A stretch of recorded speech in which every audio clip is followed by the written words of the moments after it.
An El Paso family is accusing a local construction company of going back on their word and not completing a project they were hired to do.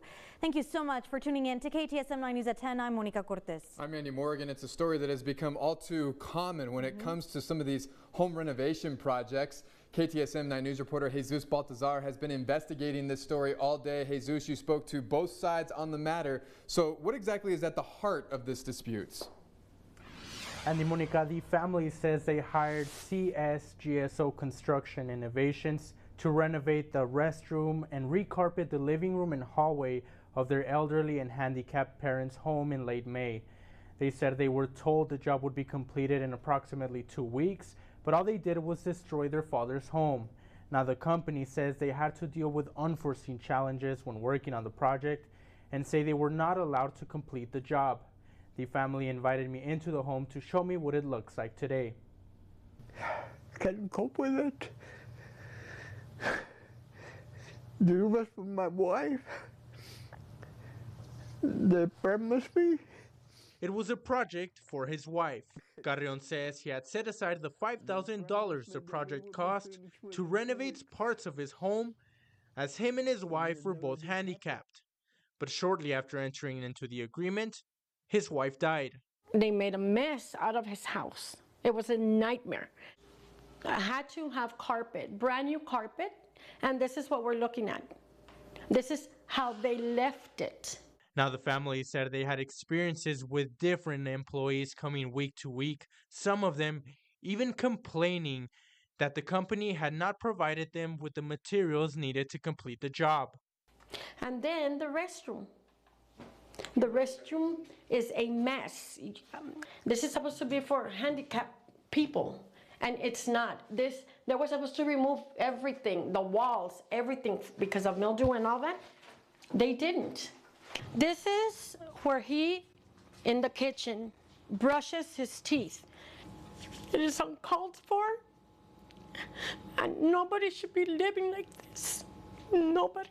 The company responded to the claims, issuing a statement saying that they entered into an agreement with Tommy Carrion, Jesus' son and caregiver, establishing that the expectation would be to complete the project in 2 to 3 weeks. The statement read in part, quote, "Throughout the project, we have navigated changes requested by the client and encountered challenges related to the existing plumbing infrastructure that extended beyond the original scope of work.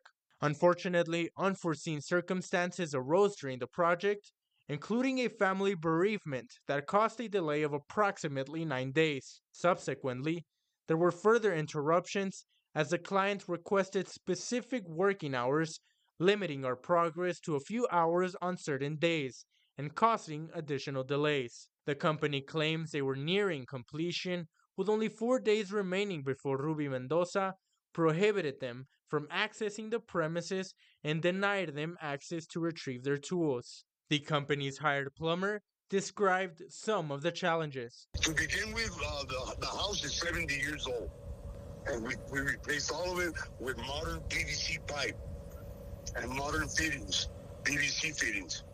The El Paso County Attorney's Office said this resembles what could be a deceptive business practice case, which they say are all too common.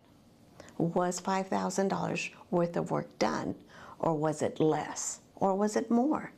If less than what was paid for was received, then we have a case. What did you commit to do?